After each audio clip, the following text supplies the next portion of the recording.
بسم الله والحمد لله والصلاة والسلام على رسول الله. أيها الإخوة الكرام، السلام عليكم ورحمة الله وبركاته. درس رقم 38 في شرح موطأ الإمام مالك رحمه الله. نبدأ الحديث رقم 152. حدثني يحيى عن مالك عن عمه أبي سهيل بن مالك عن أبيه أنه قال: ما أعرف شيئا مما أدركت عليه الناس إلا النداء بالصلاة. شو المقصود في الحديثين؟ المقصود سبحان الله أنه شعار الإسلام الأذان يلخص مبادئ الإسلام الكبرى. الأذان: الله أكبر الله أكبر، أشهد أن لا إله إلا الله، بعد مرتين بعد وأشهد أن محمدا رسول الله.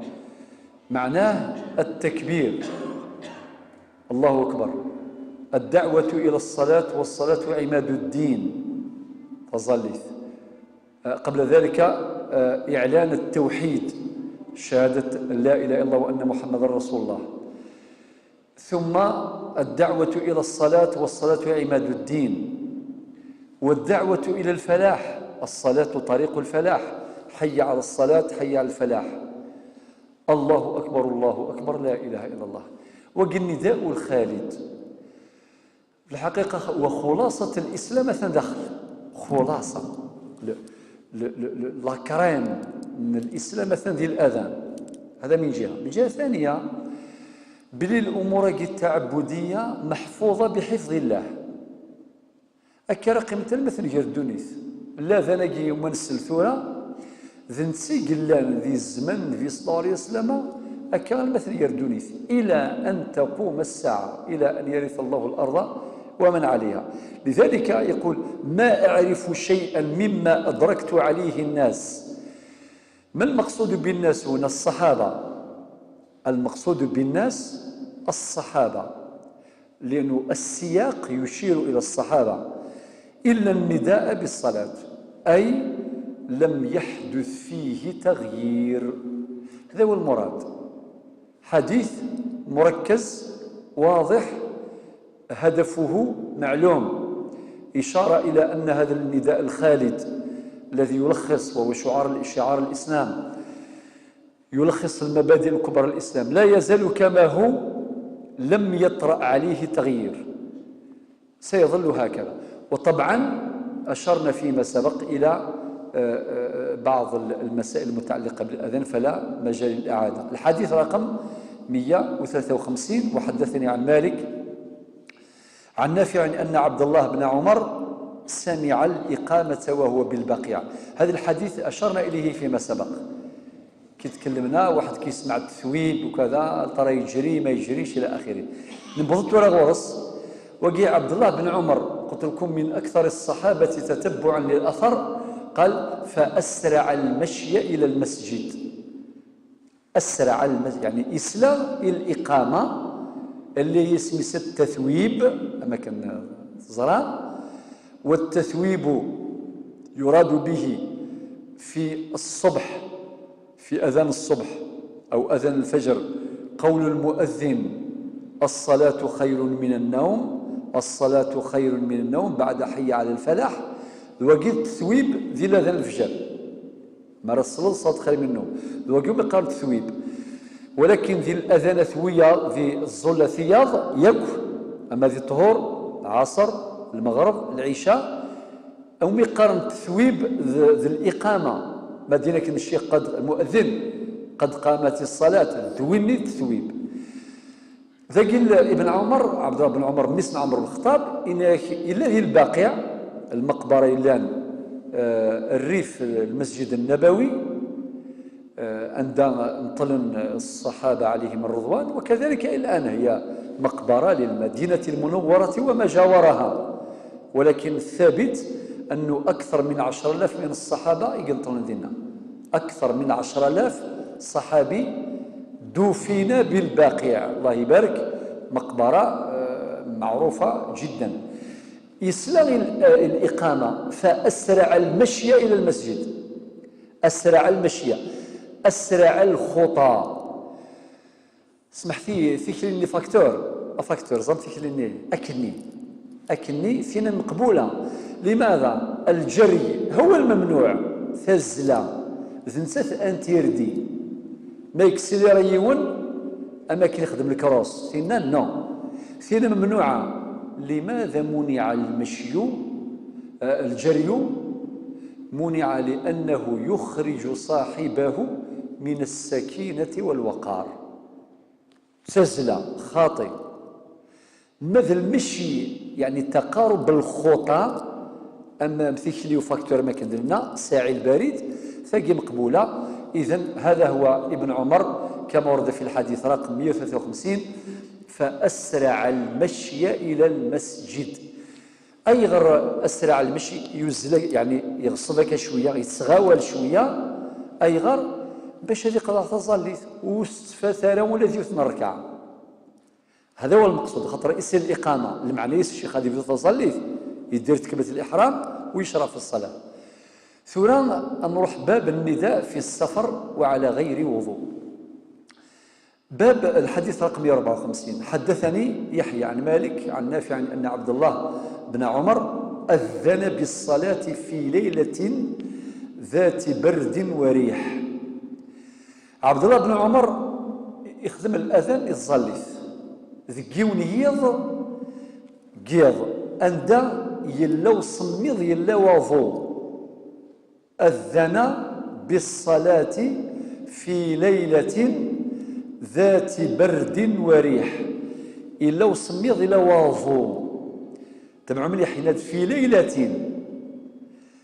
فقال ذا شو سينا: ألا صلوا في الرحال. كاش نهار سمعت مؤذن يقول هذا ويثي السلام ندير تفوس سمعتوا؟ يعني هل قال هذا الكلام؟ ألا صلوا في الرحال؟ يعني قالها بهذه العبارة. نعم في الأذان قالها في الأذان. الصافي يسمعها واحد. بارك الله فيك. سمعتوها جماعة الخير هي؟ سمعتوها؟ بارك الله فيكم. هذا الأمر غير معروف عند كثير من الناس. لو كان أنسل المؤذن أديني ألا صلوا في الرحال، نغديني الصلاة في الرحال أسنين يا شو فيه المؤذن أجي إسكو لاباس يقول لا ماشي لاباس. والحقيقة هذا أمر من السنة، ولكن ولتوسنا له وثلا ذي الشرع ثلا. هذا الحديث شوفوا ثاس الحديث رقم 154 وقي عبد الله بن عمر تدينا ولك وذي الأذان لأنه ثابت في سنة النبي صلى الله عليه وسلم. مرديني ألا صلوا في الرحال. أولا ما معنى الرحال؟ مفردها رحل، المراد بها المسكن أو الدار. يعني استقبالي الظلث قخام النون وقيل معنى الظلث ذي قخام النون. المؤذن يرفع الأذان وصل قاري الغاشي الظلث قخام النون يجوز دينيك. ولكن متى؟ إما كما ورد في هذا الحديث رقم 154 في ليلة ذات برد وريح أصم يضاك الوضوء. ولكن تبعوا مليح في ليلة معنى ذكيض خطر المشقة السير ذكيض ماشي ذكواس ذكيض ماشي ذكواس ما ذكزال يطيش أخي لا وضوء أخي لا وريد سلال المشقة ما كان مياض. وفي رواية أخرى للحديث أو في يوم مطير. النغ ماذا لهو ثم قرآن. طيب الأمر كي نهضر فلاس فيما سبق لأن أحيانا بعض المساجد تجمع أبيبريكان شوط اللهوة كان يلا اجمع ليكليراج بيبليك الله يبارك، الكارلاج ولا شي لا يالوغ ولا شي لا المشقه لا والو، مفهوم. وثيك ولا الجماعه المغرب العيشه فالغاش دويرا ذي القهاوي الكفردان نورمال. الموضوع كي اشرنا اليه فيما سبق فلا نعيده، باش كديني الائمه تاوعنا ماشي بدعوى تطبيق السنه ندير واحد التجاوزات دون فهم لمقاصد النصوص، تكفي هذه الإشارة وقد أشرنا إلى هذا الأمر فيما سبق. إذن إناس أذن بالصلاة في ليلة ذات برد وريح، في رواية في يوم مطير أو في ليلة مطيرة، يعني لهوة قوى لهوة. فقال ذا شو سيدنا ابن عمر ألا صلوا في الرحال، الظل في قخام النون معناتها وتسترغ الجامع أتظلم، يعني جماعة الظل في قخام النون أي غير دفعا أو مراعاة للمشقة ودفعا للحرج، باش ما نحرجوش كل واحد يصلي في داره. وفي الدار إما نصلي أفذاذا أو نصلي جماعات، كل يوم دوك خامي يصلي كذي مولانيس كذي وراويس مولانيس غادي يصلي وحدس.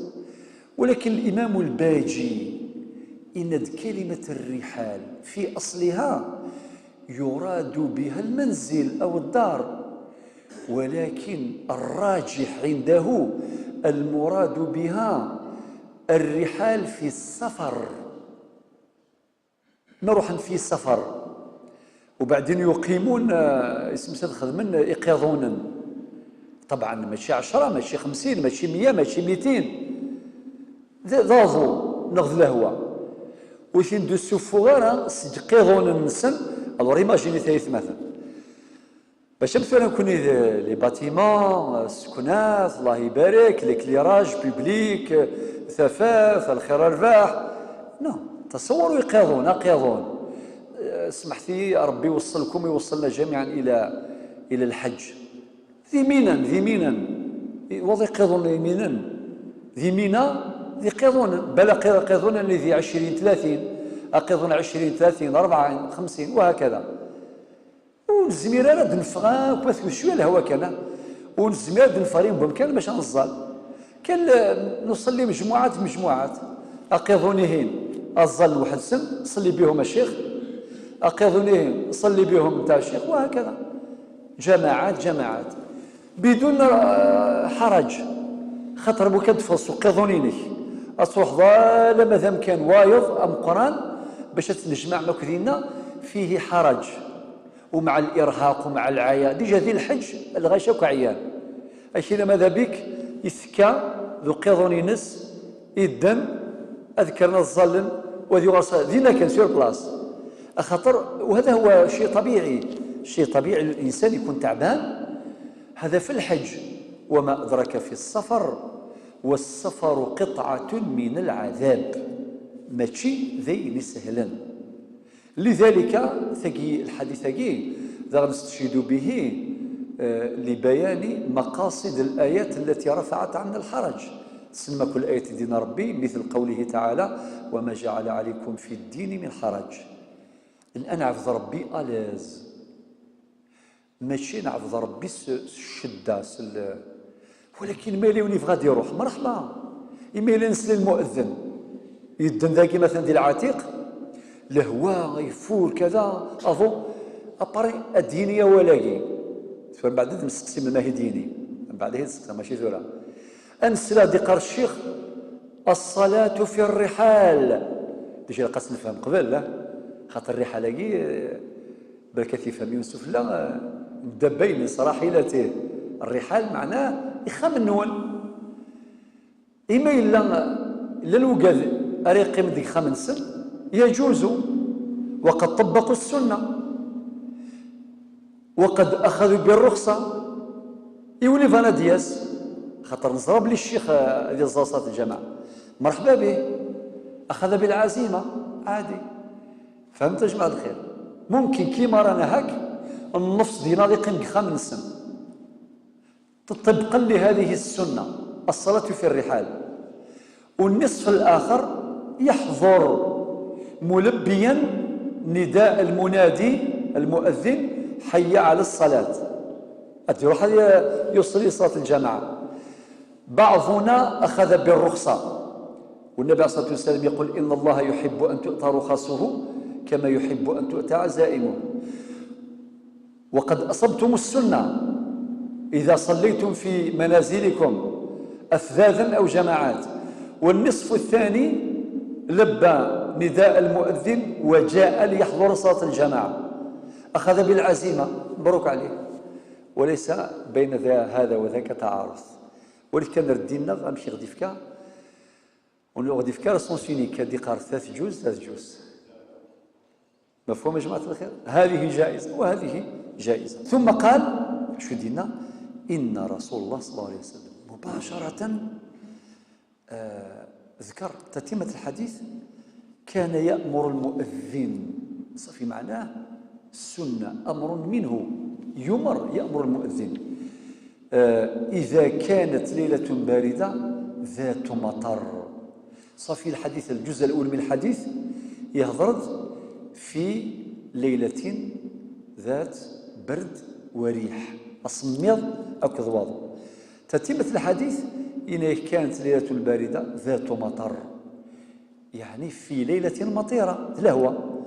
يقول أمشي قار النبي عليه الصلاة والسلام المؤذن السيني إنيد ألا صلوا في الرحال. اتفقنا صافي. إذن فهمناك الحديث. فعدوا غير السؤال ضغاو قال لك السلام ولا قادين من الميت السلام من الميت يدي قال المؤذن في أي مكان يدي قال المؤذن وقال يشفعنا خاطر الإخوة صافي كولا غسيلي سيزان ثلاثة الباقي كسلينا لا خاطر اللي غاوند السنة ياكي وتسينا راه مدن وتسينا راه ما إلا وتسقسنا راه هكا راه قيمن ذي عايش 70 سنة ذي قيمو تيسينا راه لو كان يسلكاش نهار يتخلق. كاين المؤذن كي يخدم البدعة يبيد حاجة صغورس خاطرو تيسينا راه اشو ثار رسول في الرحله يا رميد نبوي الحديث هاكي ابر ميد نبوي الحديث ديالنا باللي الاذان اكني قلا سي الزمان الصحابه غير الساعه كلمه يردونيس لم يتغير صحيح لم يتغير. واللي يسمع هذا الحديث وبعدين يسمع هذا الكلام يقول كيفاه وقال ابتدعوا في الدين اضافوا شيئا الى الاذان لم يكن منه وقال يسلم ولاقي الصلاه في الرحال الا صلوا في الرحال من الميث ديالنا المؤذن. تفضلوا الخوه ما تشفامه. نعم بعد الاذان اخر الاذان يعني يفوك الاذان بعدين نتيت. لا ثبت روحك. نعم بعد الاذان يعني قبل ما يخلص الاذان. الصحيح عند المالكية أنه بعد الأذان يعني لما يفك الأذان.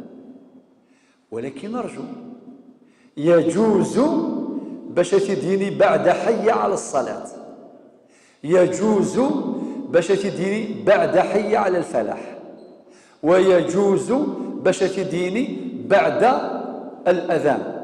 المالكي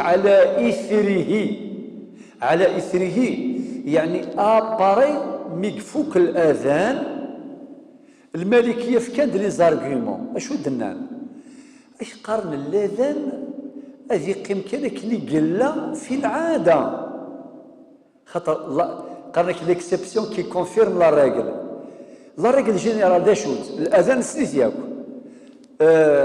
متتالي الله أكبر الله أكبر أشهد أن لا إله إلا الله أشهد أن لا إله إلا الله أشهد أن محمد رسول الله أشهد أن محمد رسول الله حي على الصلاة حي على الصلاة حي على الفلاح حي على الفلاح الله أكبر الله أكبر لا إله إلا الله. وقيل لنا الملك على إثره أبري ميكفوك الأذان اد يفك لا فافور ثلا لا راجل اللي هي الصلاة في الجماعة شي قري ونزل ثلا ليكسيبسيون لا فافور يعني رخصة يفك الأذان يشقاغد شغل ان ميساج وين يبغى نادي الزال دوك خامس هذه الزال دوك خامس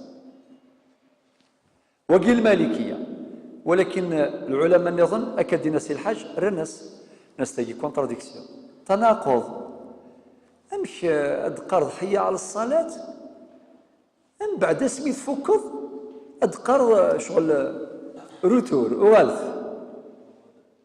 رونفو دابيل يلا هسه نسميك امشي هكذا قالوا اي ندير لك اسمها ننتيد لذلك الفقه ثمرة عقل سي حاجه هو اللي قدينا العقل شي يخدم عطيه الصحيح باش يتسواسوا رند العلماء رند الملك سقرنا يا راكي سقر كل ما تجد جوج لابري حي على الصلاه سي لوجيك حي على الصلاه من بعد شي قاعد الميساج شغل ثمثم معناه لا تتهيأ للذهاب الى المسجد قيمتان دين ولكن المالكيه ردوا ان باللي نحافظ على الاذان كما هو معروف وفي الوقت نفسه تأتي الرخصة من أراد أن يأخذ بالرخصة فله ذلك ومن أراد أن يأخذ بالعزيمة فله ذلك والغرض هو تفادي هذا الحرج ودفعا لكل مشقة. الحديث 155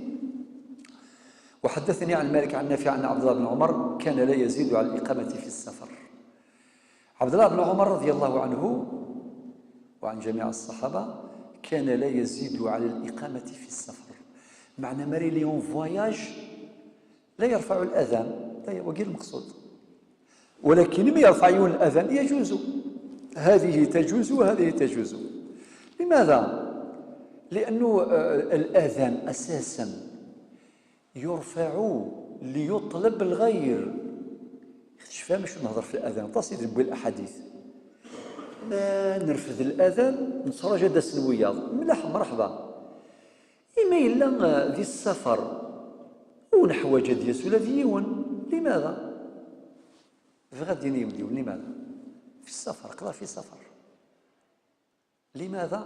أي غير ابن عمر يكتفي فقط بالإقامة يعني من المدرسة الظليث لا يرفع الأذان يقيم الصلاة يدير غير التثويب الله أكبر أشهد أن لا إله إلا الله وأشهد أن محمدا رسول الله المدينة حي على الصلاة حي على الفلاح قد قامت الصلاة الله أكبر لا إله إلا الله.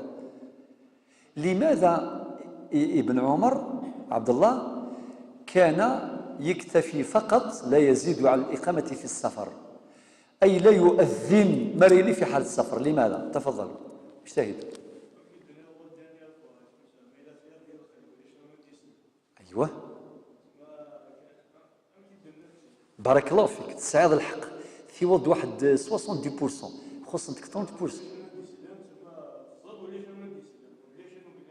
لا إما ذي مسوفر قران لحوم لا زما ذي مسوفر وياض هذه اللي نكون قلقان نلحو ذاكي يجارنا بالك 50 متر 1 كيلومتر بالك تصرف ظل الأذان هاد السنن أنا 100 قرن نزال تفضل هذا الفرق سادس رخصة أيوه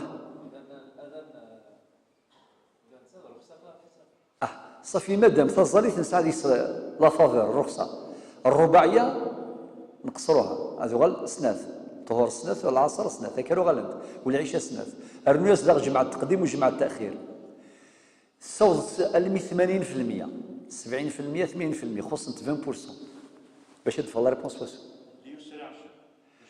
يعني اذا صح تاقي من الرخصه اللي موجوده في 85% 85% خاطر السفر قطعة من العذاب أي ندير في هذا الوقت إلها تفضل.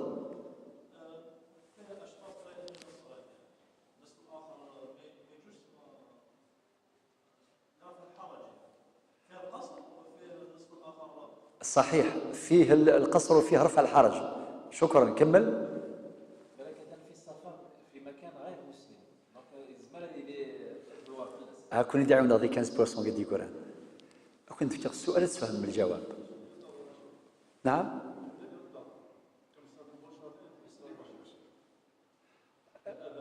اها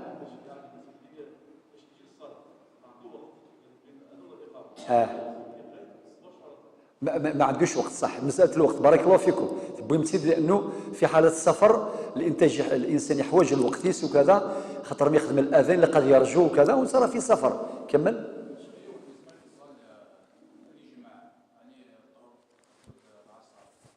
جمعة تقديم، جمعة تأخير، صحيح. ثقي ذا في الشمال قال كي داس دويرا استوضم المي 88%.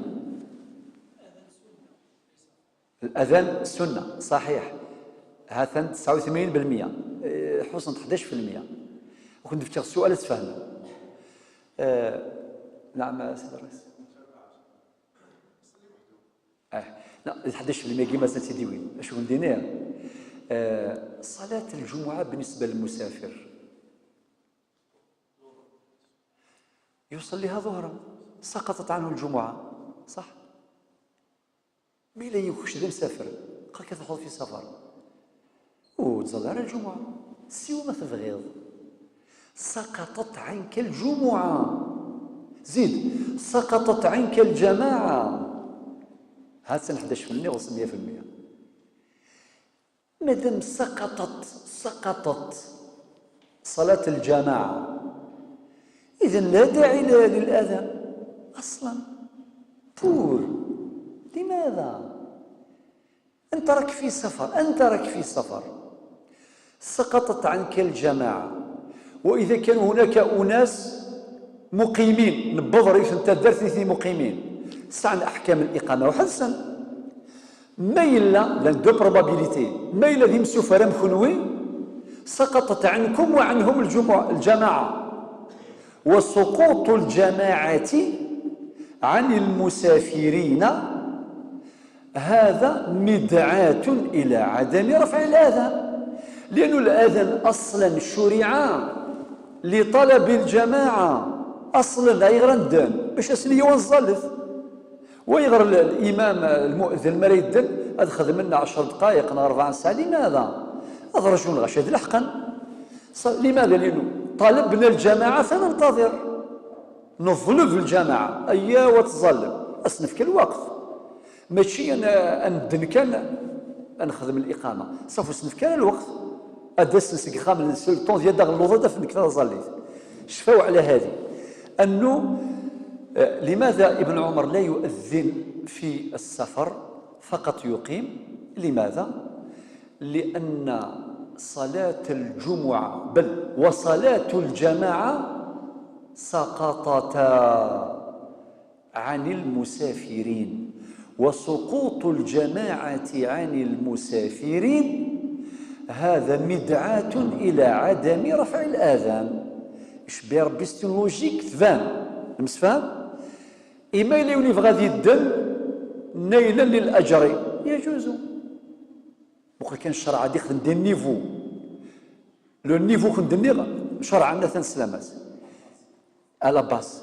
إما إلا أقلق ألاز أسيدي ما شاء الله نرتاح نروح نقاري إما سطومبيلات نغسل الغمان نغويسام كذا نحبس في مكان الاستراحة. والآن شوفوا الآن الله يبارك الآن لوطوروت وكذا اللي هم يقارن مكان الاستراحة لي ستاسيون سيرفيساكي وكذا إلى آخره نورمال يكريون يرفع الأذان عادي تماما. هذا أمر جائز، ولكن لابد أن نعرف السنة. إلا في ولكن ليكسيبسيون سلتسكن مليح إلا في الصبح فإنه كان ينادي فيها ويقيم. عبد الله بن عمر يفكر ليكسيبسيون طبقا لسنة النبي صلى الله عليه وسلم، ولكن ماذا الصبح يرفع الأذان ماشي غير الإقامة صافي. الظهر العصر المغرب العشاء ولاش الأذان ذي السفر ليكسيبسيون من ذي السفر إلى الأذان ديال الصلاة من الصباح الفجر. بوركوا؟ لماذا؟ لأن صلاة الصبح شفا باش نهضر درسني عدان نناد باللي الأذان أذيلي ما يشمل الوقت. هل ترى يجوز هذه الدن الشيخ قبل العشاء ثورة هذه الدن ممنوع، هذه الدن قبل المغرب ممنوع. صافي ديروني يوصل لذيك وين هذه الدن قبل طهور ممنوع، لا يجوز. أي غير ربي يناد إن الصلاة كانت على المؤمنين كتابا موقوتا. ليكسيبسيون عندنا لا في الفجر. شحال يدن الشيخ؟ مرتين. الأذان مزوارو هكذا أنا ويسين. أم كان فرق جالسا الأذان مزوارو ودي قرار الشيخ الصلاة خير من النوم. أي غير باش تذكر الغاشي وين يبغانا ديال الصحارى ديال الصحار، وين يلانس الجنابة هذه يسعى الفرصة باش يرفع الجنابة، وين يلان يطص أذكر صافي. بوركوا الأذانين قلان ذي الفجر يسعى السبة سي جوستيفي شرعا ومنطقيا. سي بور سا تساد السنة تماما منطقية وعقلانية واقعية تماما. المسفهم لأنه أندل أنت لي مانوفرني الرخص في الظهرين وفي العشاءين. الظهران طهرك العصر أكيد اسمي سنت مثلا في كتاب الظهران صار دير مقصود الظهر وكذا العصر. العشاءان المقصود المغرب وكذا العشاء. في كذا فيها جمع تقديم جمع تأخير صح؟ ما تروح مثل المغرب وتظل ثلاثة وتظل أربع ل 11 دقيقة، روح وخر المغرب هي هالمد ل 11 دقيقة ل 11 ونص، روح رزات روح أماكن مصر العشاء وكذا المغرب. زول كان المغرب قالوا كان مثلا ذاكي عندنا مسوفة ذاكي ورنا زول المغرب هكذا الشيخ صلاة الجماعة أبرز زل صلاة العشاء ذا شو كلين وحدث ثاقي نصرات نغرات أظل العشاء كمل فريد نسن الله يسهل من كنا أقلا مقيمين أقلا نقيم أن تراجعوا العشاء أليس كذلك؟ والظهر والعصر كيف والمغرب العشاء كيف. لذلك فإن إلا في الصبح ليكسبسيون إلا في الصبح فإنه كان ينادي فيها ويقيم. أي غير خطر لن يمسوفر أقلا غنسوفر نزمر نسافر بعد الفجر من زمر نسافر بعد المغرب أقلا غنلحو الميت ثلاثة الصباح نغزوج نتصنع يا أنتصير نخير نتشوط القياضة خطر نوم الليل يخي ربي لنا لا جورني هنت ساعة ونص ساعتين ولا غادي السكران إلا قاد يدن يرفع الأذان باش غادي يسكر. يعني أماكن دي الناس الحاجة أعطيه الصحة وأعطيكم الصحة لإيقاظ النائمين وهذه هي الحجة. وكان يقول يعني عبد الله بن عمر إنما الأذان للإمام الذي يجتمع الناس إليه. يقال ابن عمر يفكي غد لا جوستيفيكاسيون وحدث تبرير إنما الأذان هم الأذان أجلس يخدم للإمام الذي يجتمع الناس إليه. نكون إلى إمام لا والو قلا في سفر أنا نخدم الإمام نجارنا صحيح ميلا نطلب غيرنا قلا في سفر. وطبعا الحمد لله السفر هو عذر من الأعذار الشرعية اللي تسمح بالقصر اللي تسمح بالجمع التقديم وجمع التأخير وتسمح حتى بالأكل بالإفطار في رمضان. وين لن في السفر في رمضان يجوز له باش يفطر. المهم تكون مسافة القصر وهذا الأمر سيأتي البيان في الوقت المناسب. مسافة القصر وذاك باش يقرر يون بيسك ثورا لي زافيون لي فواتور كليماتيزي صافي الحوايج راه لي فافور نو. العلة هو السفر وليس المشقة لأن السفر قابل للقياس أما المشقة غير قابل للقياس. المشقة نخلف ويزمر ويزمر وكذا تنخدم أنا غنساتي البارام لو بارام السفر الكيلومتراج شحال قلان سي بون ذينا تبغى تشوف اتش تبغى تزمط عادي وهكذا. القصر تبغى تقصر الله يبارك وتبغى ضرر كيف هذا يجوز وهذا يجوز. ولكن الأفضل أنك تأخذ بالرخص خاصة إذا كنت في حاجة إليها أو كان الجمع في حاجة إليها.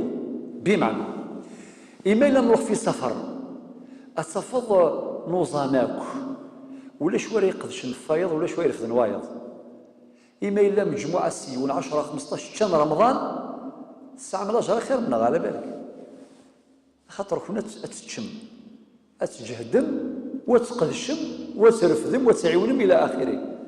وقال كان شرايخ مديون البحرين يفكاي فين فافور انك تخدميت باش تنفع الوياض، ماشي اللي كويز مثلا كاينين كاينين ما نفطرش تفشل ذاك صافي ولا شوارع عيون وايض.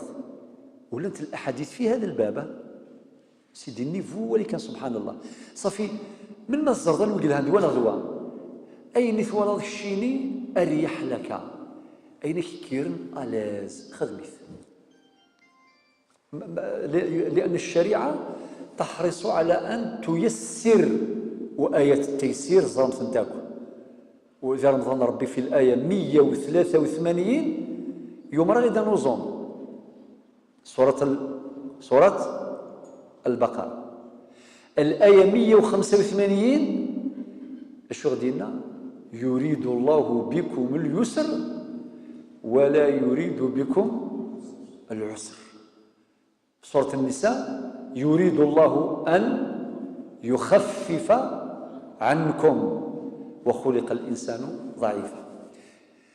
الحديث رقم 156. وحدثني يحيى عن مالك عن هشام بن عروة أن أباه قال له إذا كنت في سفر، فالولي كان سبحان الأحاديث يزضط الإمام مالك شغلو زطا مخيط الله يبارك. إذا كنت يبدل الحديث إذا كنت في سفر فإن شئت أن تؤذن وتقيم. إما لك شيني عندك ماشي غير تدنض باش تساوي الأجر نين دننا أي نسي السلالة ما ذا فروخ ما ذا الحيوان ما ذا الطجرة ما ذا الزرو ما ذا السيف ما ذا البحر وين كويك دي إسلام أذي يشهد لك يوم القيامة صافي ربح في الافير. ان شئت يرسد على المشيئه، فان شئت ان تؤذن وتقيم فعلت يعني اخدم، وان شئت فاقم ولا تؤذن، اخدم الاقامه ولا تؤذن. هذا ما كان. وقال كان اشراع على بالكم الاختلافات، اولا تيسر، ثانيا تفتح المخ.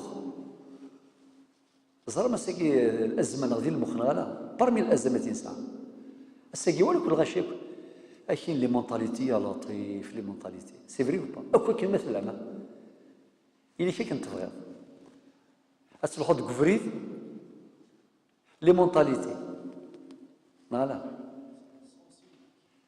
ايه اكي باريا فريد اكي ذي غلقه فريد ايه نورمال صافي ندات تنوغ لي مونطاليتي ذي الادارات خدمه بالك ديال السيون يزعف في الديفاس يدير فلاك بالك ذولي يخدم من ذي الاداره تفضل نتا يقر المخيس صافي فينالمون هذا غير صار ربي كان داير خاطر لي مونطاليتي قرنت بزاف.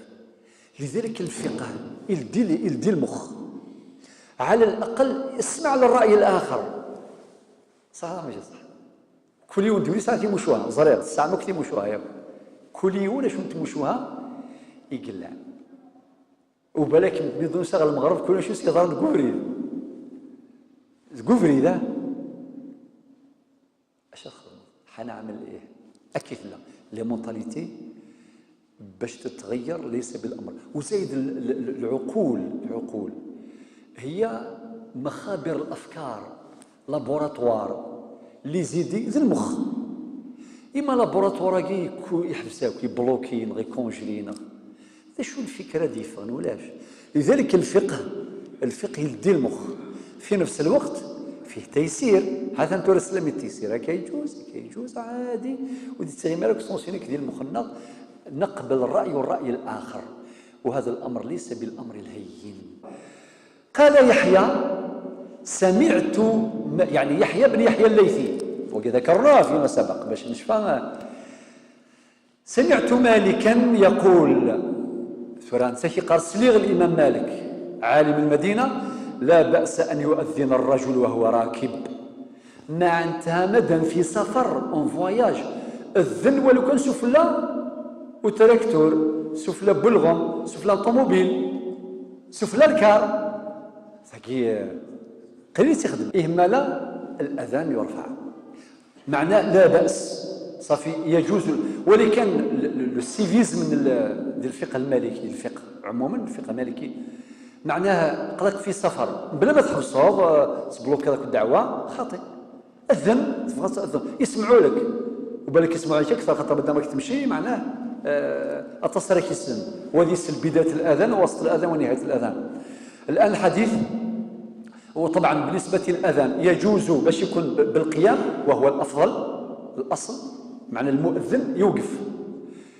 اما كي يزمل سفلى وهو راكب سفلى الكار دخل الكار نغ سفلى بالغمره كذا نغ وهو جالس اما الا ورزمير لا ازدوض وكي يؤذن وهو يجوز.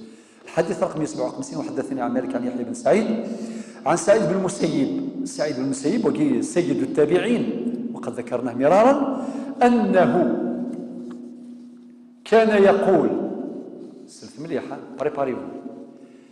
سعيد بن المسيب هو الذي يقول من صلى بأرض فلات، وين راه يظلم بأرض فلات معناه صحراء الخلا، صلى عن يمينه ملك ولا ما الزلظ وحديه وتسوذ ماشي وحديه لا انت الملائكه يون الملك في فوس ديجا نكوني اصلا ساسين الملكان يون في فوس يون زلمه وين يفوس يتسالو حسنات يقارنوا بس يوم الشيخ يخدم الدرس السيقار مثك صدزرون سكفريد الملائكه ني يفوس اللي يكتب الحسنه يفغي ون في الجامع اكس كان زرون راسي قار ماركي يحسب فر المهدي دي اسمك لا قار ماركي اكس غزر خاطر اسم ماركي بلا ما اسم ماركي هو الشغل صلى عن يمينه ملك وعن شماله ملك يونسي صافي ديجا 69 الله يبارك. فإذا أذن وأقام الصلاة أو أقام صلى وراءه ماشي كان سيناقي الظلم فيرك الملائكة أشد الحديث من الملائكة أمثال الجبال. قل كان الفضل ذا القرآن الرذيل بالك أتسعود شغلات مصفراقي ماشي وحدك غسق لك وحدك لا الملائكة يدي تشفى مدنا في المؤذن غير الإمام ما إلا يرجعوا ديوسو الذي ولد يصل وحدس غاس نسد ذي 40 وريد تعاوذ راه تظل في يذنغ انت يسعى أجر الجماعة ولا ما يصل وحدس خاطر هو حبس نفسه للجماعة والجماعة لم تحضر إذن أجره ثابت. وذاك كي تصلي وحدك في الفلات عندك ملكان يون في فوس يون في ظلمة والسعود فيرك من الملائكة إند أمثال الجبال يعني الدليل على الكثرة الله يبارك الكثرة من الملائكة. ولكن انتبهوا مسألة في علم الحديث هذا الحديث ما هو حديث مقطوع. طبعا إن شاء الله في المستقبل إن شاء الله سوف نعرج ونشرح هذه المصطلحات. مرة حديث مرسل شو المعنيس، مرة حديث منقطع شو المعنيس، مرة حديث مقطوع مخلفة مقطوع ومنقطع. الحديث المقطوع هو الذي لم يضفه التابعي إلى النبي صلى الله عليه وسلم مباشرة. كان يقول ذلك سعيد بن المسيب هو الذي يقول على طول ماشي الشغل سواقين. هذا الكلام هل يمكن أن يقوله بالنظر كان كسقول لاغيس؟ لا يمكن. معناه أكيد ينفذ النبي صلى الله عليه وسلم.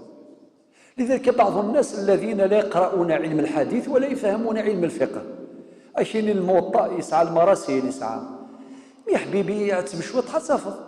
هذا الحديث ورد موصولا عند الإمام الطبراني في معجمه وعند غيره، غير عندنا تفضيل. لا، الإمام مالك يبثي ذاك الشيء ذي تفض، وهذه الأحاديث أوصلها ابن عبد البر رحمه الله. ابن عبد البر المالكي القرطبي من الأئمة الكبار في قرطبة، الإمام ابن عبد البر صاحب الاستذكار وصاحب التمهيد، وجي أوصل هذه الأحاديث سوى 4 فقط، كل أحاديث الموطأ. إذن أخويا براحتك حذير يديني تصغرض إني دما الصنظم ولا شي ندو السنغارة والسلام عليكم وعليكم السلام. العلم 3: إما آية محكمة أو سنة هادية أو الله أعلم. هذا غثفرة يرمي في الطريق، إما آية محكمة تعرفها أو سنة هادية تعرفها أو والسنة عند الله أعلم. غثفرة الملائكة سبحانه راه مثلا يا رب سبحانك لا علم لنا إلا ما علمتنا إنك أنت العليم الحكيم. عادي، ماشي بالعلم عادي. لذلك هذا خير صافي. إذن هذا الحديث حديث مقطوع لأن التابعي لم يضيفه إلى النبي محمد صلى الله عليه وسلم، وهذا الأمر لا يمكن أن يدرك بالرأي أو لا يمكن أن يدرك بالرأي أو بالنظر. إذن فهو يعرف ويدرك بالتوقيف، لا لوجيك نغتسا نوضيت ثورة أدن في كاين نظر. ورد هذا الحديث موصولا ومرفوعا. ورد أولا أخرجه الإمام الطبراني في معجمه الكبير عن سلمان الفارسي، كما أخرجه الإمام النسائي أيضا عن سلمان الفارسي. أشو دينا؟ قال النبي صلى الله عليه وسلم مباشرة صافي نفيد فيه وصار ما يثبت ديال الحديث كل يوم مشيت يبض ويبضيف بطريق وبطريق آخر كل يوم. أما كنت ولا كل وين أتسعم يون الخبر ميلا سوس مخلف دايا مثل يوم ديون أديني كيني حضر غي مثضرا لافيراكي وهذا كيني كينو حضر غارة سلي غاسي الفلاني والفلاني سلاسي الفلاني عن مي الخبر ديون السلام عليكم وعليكم السلام يوني يحضر ويضرح إذا لا ديك يوني بضيف بطريق مثل الأمر يسعى تصل التفاصيل أكتفي بهذا. إذن هذا الحديث ورد موصولا عند الإمام أخرجه الإمام النسائي عن سلمان الفارسي، وكذلك أخرجه الإمام الطبراني في معجمه الكبير عن سلمان الفارسي قال النبي صلى الله عليه وسلم: إذا كان الرجل في أرض قين لقد نشكلها خاطر استفضل الشرف ولا الشكل أتحصل مشي تتغرض في أرض قين. الأرض القي معناه أرض خالية من السكان وخالية من المال العمران وخالية معناه ذي الخلا قبالي ذي الخلا قحط أرض قحط ولا ديك إقاح. إذا كان الرجل في أرض قين فأقام الصلاة صلى خلفه ملكان هذا كونفيرمي صلى ملكان يون في فوس ينزل فإن أذن وأقام صلى خلفه من الملائكة ما لا يراه طرفاه. هذا كاينك من الملائكة مثل الجبال ذي ذوران ولكن داكي إنك أين الزميرات وليثيات أنت ولي نولن تلمو أطاس الملائكة مي ولدتي ونروح هذه الظل أظل في فيرس من بدي الفوسية كتبطري وديوني روح ذا مسافر غا الجزائر هذه كاري هذه الظل ديال الفوسي الظل كان نغي فلاح لمن نهضر كي الشتوى افلاح هذه الظل دي فاس ديرسي الزموت هذه الظل ديال الخلا مي سي ان بليزير.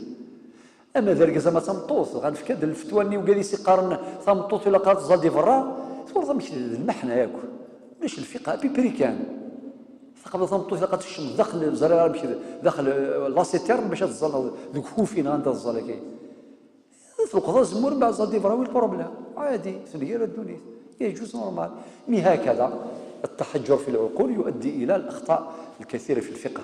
فإن أذن وأقام صلى خلفه من الملائكة ما لا يراه طرفاه يركعون بركوعه مثل ركعني يديك أم بعد ويسجدون بسجوده مثل أسجد يديك ويؤمنون على دعائه يسعدك أستدعوض برفع الأيدي. لو كي ثورة السلم الفتاوى كيني لا يجوز رفع الأيدي. على بالك تطفي الكونترير 99.99 اوت. هي الاصل هو رفع الدعاء الايدي. مريكينيون في كي دليل الناس شادي في الدليل بلي ولاش من يكون يغلق المنصدر نقلب كلش. نعم حاجه عجيبه في اوساط اهل العلم ذي العيبه الديني ضو ثرفوسي نكون يغان تولا مسكتي مغارن كومبلكسياك ميكرو واحد يخدم هكا ديال هذا هي تسمقول ذي الجنازه غنتيردي كلش ما كان مشاكل مي كيف تصلي تنتيردي تفقد ولا تدير في دارها نورمال ما ثواضي ندير فادو السقاره ولا في درافوسي هو السينضار والو مثلا رسول الله درافوسي تبغى السينضار واحد السيناض شو ذا المحنه ياكي ثورة مشي ندير كل الامور لذلك الفقه صروح تستوي ليش مع الحضاقي والله ما يسد كان شويط بريكه كارلاجا شحال كنقار الميتسوري نبض الحديث 157 انا عاميه وشحال مازال الاحاديث شحال مازال لذلك كيف مثلا سمعتي تيقاس دي بارونتيز باش كان المخ غادي يلدي نحس التاويل براحتك هذا الامر يجوز وهذا لا يجوز لا هذا يجوز وهذا يجوز رفعت الايدي الله يبارك وتبغي ضرر الله يبارك عادي ما كاينش مشكل لا انكار ويسجدون بالسجود ويؤمنون على دعائهم مما ضعيون في ظهر الغيب استدعوا في الغيب بس اللهم اغفر لفلان الملائكه شاكرين امين ولك مثل ذلك اسال ربي في كاس الشفاء امين ولك مثل ذلك ربي صريثا اكين امين ولك مثل ذلك توجور في الحظ ديال الافعال فريث مثلا نكشف باب جديد اسمه باب قدر السحور من النداء اولا نقولوا السحور نغ السحور ما الفرق بينهما اديني السحور يعني نغ السحور شو الفرق يا رسد تفضلوا ولو بالخطا المهم تجاوبوا باش تفضل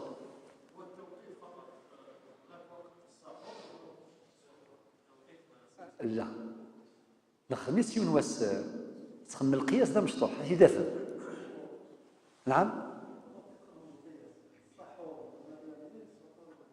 الله على بالك 10 على 10 10 sur 10 هو تخرج ما كنا حرز ربي هو ميد نهضر في الوضوء اش ودنا لنا الوضوء زمان يصلحن لا زمان يصلحن مثلا دمان يسعنا يفكي ماشي ذا الوضوء زمان يصلح الوضوء ماذا الوضوء بالضمه ذي لوبيراسيون ذي الخدمه ذي الوضوء كيف ما ردين السحور ذي القوت يدهقا ذي سحور مثلا تقوم المرأة بإعداد السحور ثمطوث أدهقي القوت السحور ما رستشغاكني الخدماني ذي الماكلة قاثية سحورة يفكر ربي الأحاديث كيسوا قبل رمضان السحور أدير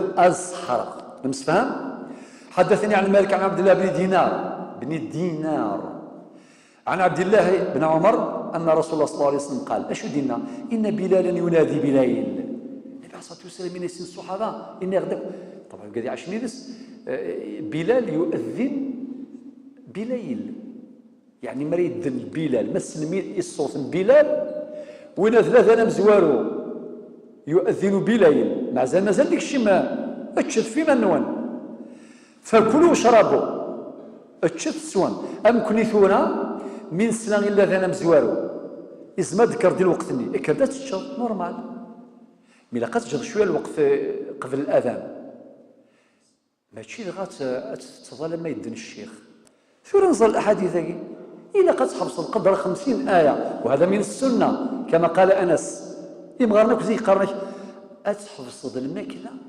القدار أشحال 50 آية و50 آية غريثنت وثين تغردي 10 مينوت ان كاردور هكا ثقيل لا مارج دو سيكوريتي إما تكر ديما ما كانتش نورمال. هذا الحديث كي قال إن بلالا ينادي بليل. بلال اسم باباس، اسم سيماس حمامة، حمام ينادي بليل فكلوا واشربوا حتى ينادي ابن أم مكتوم. أنوذ ابن أم مكتوم ذا درغال يسعى حاجة تنزل فاسي القرآن الكريم. شوت 10 على 10. نعم فلسي دمزل النبي عليه الصلاة والسلام يعني بخصوصه عبس وتولى أن جاءه الأعمى نزلت فاقي يجعل ربي رفع الشمس يغال ذي المؤذن النبي صلى الله عليه وسلم. صافي النبي عليه الصلاة والسلام من يسن الصحابة لا ذا مزوارو بلال فإنه ينادي إن بلال ينادي بليل فكلوا واشربوا اتشذ صحرث حتى ينادي ابن أم مكتوم. إناياك ذينا أتحفظ أي غير لأنه يشمد الوقت من الأذان. الحديث الأخير في هذا الموسم إن شاء الله تعالى حديث رقم 159. وحدثني عن مالك عن ابن شهاب عن سالم بن عبد الله أن رسول الله صلى الله عليه وسلم قال إن بلالا ينادي بليل، يعني تأكيد الحديث رقم 158. فكلوا واشربوا. إذن واضح الأذان الأول الذي يرفعه بلال بن رباح رضي الله عنه فهو ينادي بليل. فكلوا واشربوا حتى ينادي ابن أم مكتوم. ألما السلام ابن أم مكتوم يرفع الأذان قال وكان ابن أم مكتوم رجلا أعمى لا ينادي حتى يقال المسنين أصبحت أصبحت. خاطر نسى غالب يتوالي أنا خاطر هو يتوالي الساعة ولا الساعة هو يتوالي دايم مع انتهى ذي الغشير السنين أصبحت أصبحت معناه أثيد السمكتين ينبهونه فيرفع الأذان. وحينما يرفع الأذان من قبل ابن أم مكتوم وهنا يكون التوقف التام عن الأكل. إذن من السنة أن الإنسان يترك مجالا قبل الأذان الثاني يمكن يتورن ساعة التوقيت. منظرة مثلا الفجر ذيلي في 4 غير 10 مثلا ماشي دغا بنادم أذ يتشلم في 4 غير 9 دقائق كاينك أخويا صيغ الساعة مضبوطة وكذا غير أخويا ما يحتميك الحال والله داين ذي نقطة ساض نورمال وكيحتمل الحال من السنة أتخدم الله مار السيكوريتي 10 دقائق قبل 7 دقائق 8 دقائق قبل الأذان أتسير توماسيك بيان سهقضي مانيك الفجر إلى آخره والسلام. هذا ما كان يتمثل. هناك بعض الملاحظات ستأتي إن شاء الله بعد أن نكمل. إذن هذا الحديث رقم 159 في هذا الباب. والباب القادم إن شاء الله تعالى باب جديد باب ما جاء في افتتاح الصلاة. نلقاكم في مستقبل الأيام إن شاء الله وقدر. وإذا لكم الحين أستودعكم الله الذي لا تضيع ودائعه والسلام عليكم ورحمة الله وبركاته.